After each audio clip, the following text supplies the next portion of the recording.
नमस्कार साथियों, राजपथ पर आपका स्वागत है।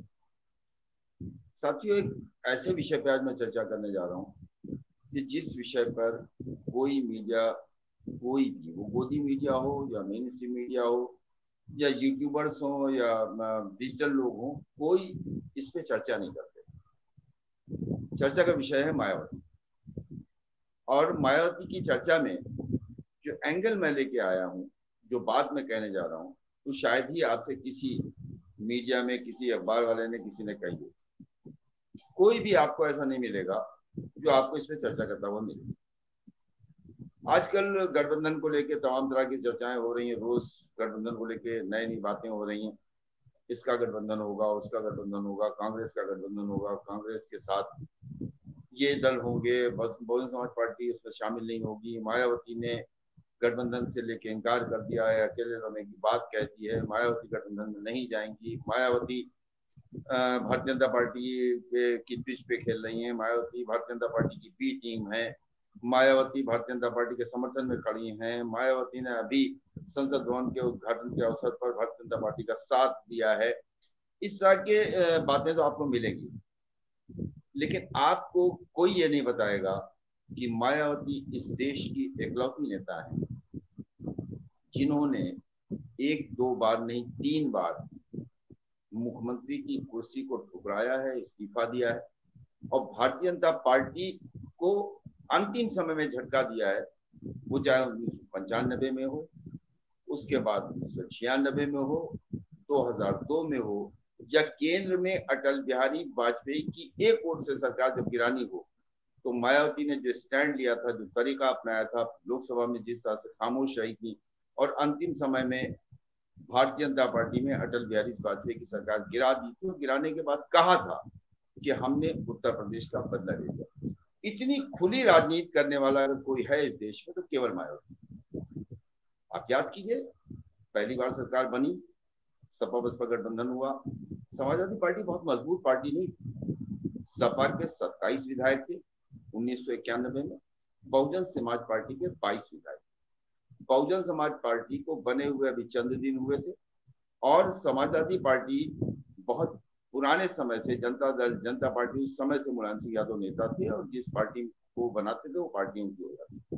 मुलायम सिंह यादव ने वीपी सिंह को किस तरह से धोखा दिया, किस तरह उनको छोड़ा, स्वर्गीय मुलायम सिंह यादव किस तरह से उन्होंने अपनी पार्टी बनाई, कैसे आजम खान ने बेनी प्रसाद वर्मा को मनाया, इन सब चीजों पे नहीं जानते, न मैं जानना चाहता हूँ। लेकिन समाजवादी पार्टी के ऊपर जो गर्मी थी, गुस्सा था लोगों का, उसको देखते हुए 1991 के बाद 1993 में जब मध्यावधि चुनाव हुए तो काशीराम ने मुलायम सिंह से कहा कि मैं तुमको मुख्यमंत्री बनाऊंगा।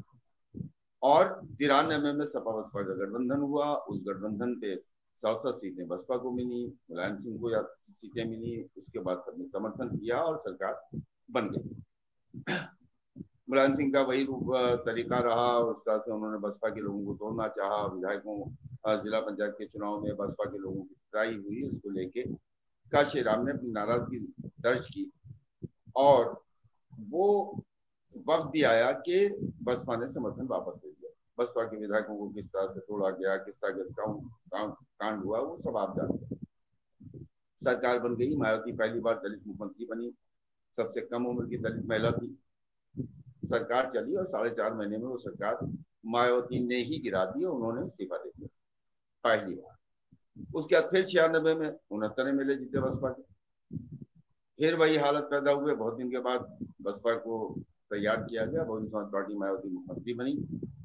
और उसके बाद फिर उन्होंने मथुरा में कुछ करना चाहा और मायावती ने उसकी अनुमति नहीं दी और सरकार से इस्तीफा दे दिया।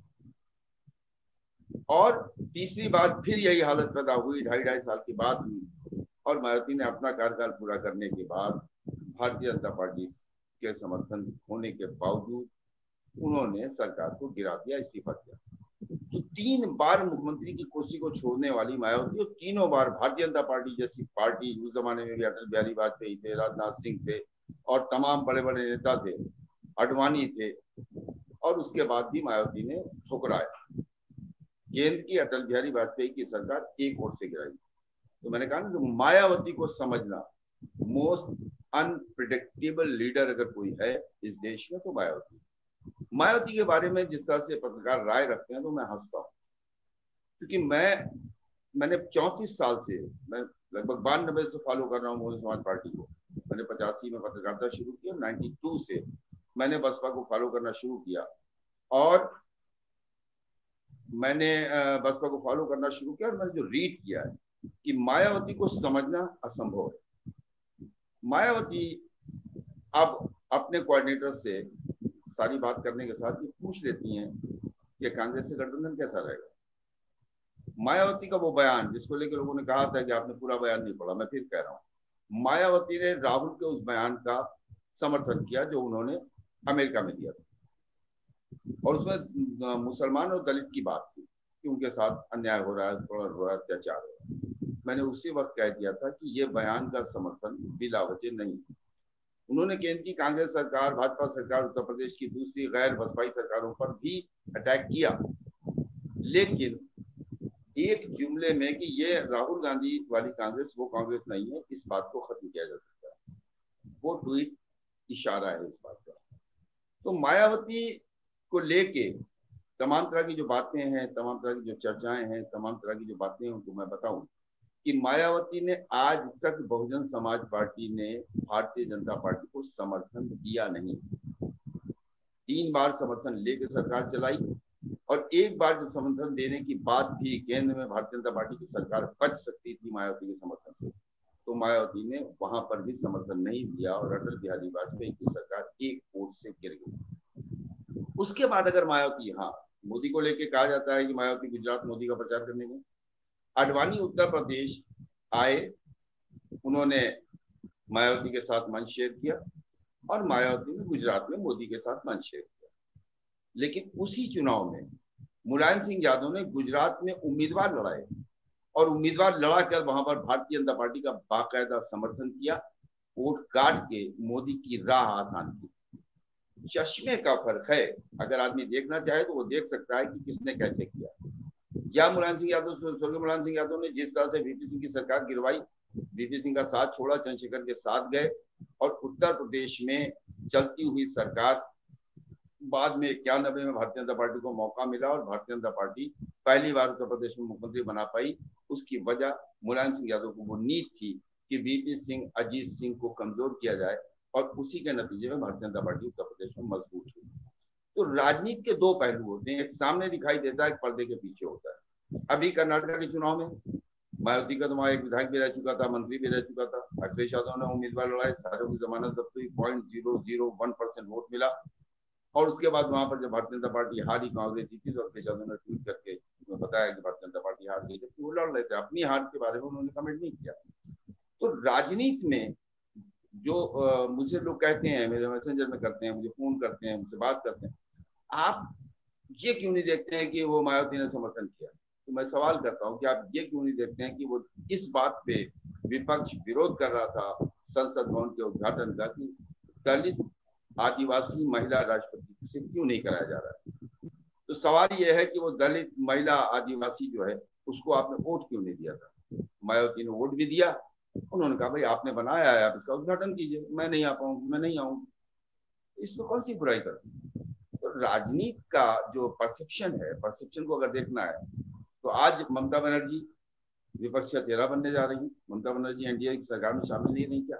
ममता बनर्जी पे मैंने वीडियो किया राजपथ पर, ममता बनर्जी ने मोदी को बेचारा कहा कि उनको पता नहीं होता, उनको पता नहीं होता, उनको नहीं मालूम, उनको मालूम होता तो ऐसा ना होता। मोदी की सफाइयां दे रही। तो नीतीश कुमार कौन है? केंद्र में भी मंत्री रहे, एनडीए में, बिहार में भी मिलकर के सरकार चलाई, एक बार नहीं चलाई, 2 बार चलाई, और वहां तो पलटू राम कहे जाते हैं। बीजेपी लालू के साथ थे, बीजेपी के साथ चले गए, तो उनकी क्रेडिबिलिटी पे कौन विश्वास करेगा? मायावती ने कम से कम भारतीय जनता पार्टी को कभी समर्थन लिया नहीं, दिया नहीं। भारतीय जनता पार्टी ने समर्थन लिया, अपनी शर्तों पर सरकार चली, दलित, पिछड़े, आदिवासी, मुसलमानों की मदद की, इनके काम किए, और समय जब आया, उनको लगा कि हमको ऊपर दबाव डाला जा रहा है, उन्होंने सरकार को ठोकर मारा। उस मायावती पर राजनीतिक लोग सवाल अगर करते हैं तो मैं मुस्कुरा देता हूँ। उस मायावती पर जब छोटी वो चीज जिनकी समझ नहीं है, वो जब टिप्पणी करते हैं तो मैं मुस्कुरा चला जाता हूँ। ये वीडियो करने का मकसद अचानक मुझे इसलिए आ गया यार, अभी मैं जा रहा था यूपी तक पे, लाइव था, इसी मुद्दे पे लाइव था, बिहार को लेके लाइव था। अभी जा रहे हूँ, घर से निकल रहा था, मैंने सोचा ये बात करके आपसे तब जाऊँ कि 2024 के रण में जो दिखाई दे रहा है वो नहीं होगा, जो नहीं दिखाई दे रहा है वो होगा, जो नजर आ रहा है वो होता हुआ दिखाई मुझे नहीं देता है। 23 तारीख को मीटिंग होगी, बैठक होगी, सब आएंगे, फोटो खींचेंगे, फोटो खींचने के बाद चाय नाश्ता होगा और उसके बाद सब अपने अपने रास्ते हो जाएंगे। क्योंकि ममता चाहेंगे बंगाल हमको दे दो राहुल गांधी से, अखिलेश चाहेंगे उत्तर प्रदेश हमको दे दो, नीतीश चाहेंगे बिहार हमको लालू को दे दो, तो उनके पास बचेगा क्या राहुल गांधी के पास। ऐसी स्थिति में मुझे ये जो बड़ा जमवाड़ा है, इसमें शरद पवार पहले ही उनके साथ हैं, इसमें स्टालिन पहले ही उनके साथ हैं, इसमें शिवसेना पहले ही उनके साथ है, इसमें झारखंड में सरकार में शामिल है उनके साथ हैं, लालू उनके साथ पहले ही से हैं। ऐसे में कोई नई चीज नहीं होने जा रही जिसको लेके मीडिया इतना हुआ खड़ा कर रहा है। बिल्कुल कोई नई चीज नहीं होने जा रही, ना इसमें कोई दम है। नई चीज तब होगी जब एक रात कोई एक चर्चा होगी और सुबह जब अखबारों की हेडिंग बढ़ेगी तो नई चीज वो होगी। नई चीज वो होगी जब इस देश में दलित प्रधानमंत्री की वो बात जो बार बार कुंभकार जाकर करते हैं कि मायावती के पास चलो सब लोग, मायावती को प्रधानमंत्री पद दो का ऑफर करो, उसके बाद गठबंधन करो। तो एक मैं कहता हूँ 15 दल बनाम अकेली मायावती। मायावती फिर भी भारी है क्योंकि मायावती के पास उत्तर प्रदेश में भी वोट है, बिहार में भी वोट है, झारखंड में भी वोट है, छत्तीसगढ़ में भी वोट है, मध्य प्रदेश में भी वोट है, राजस्थान में भी वोट है, हरियाणा में भी वोट है, दिल्ली में भी वोट है, पंजाब में भी वोट है, हिमाचल में भी वोट है, जम्मू एंड कश्मीर में भी वोट है, तेलंगाना में भी वोट है, आंध्रा में भी वोट है, कर्नाटका में भी वोट है। तो मायावती के पास देश के हर राज्य में 1%, 1.5%, 2%, 2.5%, 7%, 9%, 11%, 13% वोट है। ऐसी स्थिति में ममता बनर्जी जिनके पास बंगाल के बाहर 1% वोट नहीं है, केसीआर के पास अपने राज्य के अलावा कहीं ½ % वोट नहीं है, अखिलेश यादव का उत्तर प्रदेश के बाहर कोई वोट नहीं है। ऐसा गठबंधन कांग्रेस के किसी काम का नहीं। और मायावती अगर भारतीय जनता पार्टी से सीधे गठबंधन कर लें तो फिर ये सारे गठबंधन होने का कोई मतलब नहीं। ये सारे गठबंधन सिर्फ कागज पे दिखाई देंगे तो 45% भाजपा और उसके बाद 12% बसपा, ये पूरे 67% वोट हो जाएगा, उसके बाद कोई लड़ने वाला नहीं होगा। तो इसलिए मायावती अपने उम्र के उस पड़ाव पे, उन्होंने सब कुछ पा लिया, देश के सबसे बड़े सूबे की 4 बार मुख्यमंत्री रह ली, 3 बार बिना बहुमत के, 1 बार पूर्ण बहुमत के। ऐसे में उनका जो टारगेट है, उनकी जो निगाह है, उनकी जो नजरें हैं वो दिल्ली पे है।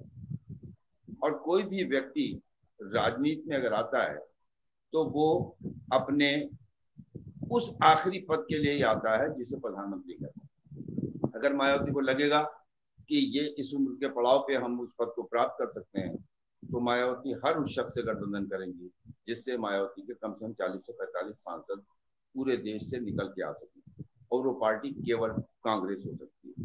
कांग्रेस को भी मालूम है कि मायावती अकेली एक नेता है जिनसे गठबंधन करने के बाद हम देश के हर राज्य में वोटों का एक बड़ा प्रतिशत पा सकते हैं, और वो दूसरा हमको नहीं दे सकता है, और वो सिर्फ मायावती हैं।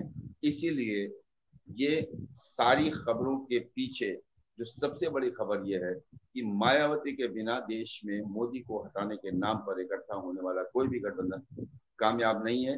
राहुल गांधी का खुद इतना बड़ा कद हो चुका है भारत जोड़ो यात्रा के बाद कि राहुल गांधी को कम से कम उत्तर प्रदेश और दूसरे साउथ के किसी राज्य में किसी तीसरे कंधे की जरूरत नहीं है। और राहुल गांधी को अगर कहीं एक वोट ऐसा है जो उनके साथ नहीं आ रहा है, वो उत्तर प्रदेश में दलित अध्यक्ष बनाने के बाद, राष्ट्रीय अध्यक्ष दलित बनाने के बाद आज भी उनके हाथ दलित वोट नहीं आ रहा है। और उस दलित वोट की एकमात्र दावेदार, एकमात्र नेता, तमाम नेता पैदा करने के बावजूद अगर कोई है तो उसे मायावती कहते हैं। तो साथियों, ये एक छोटा सा वीडियो, मैंने कहा 10 मिनट 15 मिनट आपसे बात कर लूं। ये एक टोटल है कि मायावती ने 1-2 बार नहीं, 4 बार भारतीय जनता पार्टी को पटका है, 3 बार उत्तर प्रदेश में और 1 बार केंद्र की अटल बिहारी सरकार को गिराकर।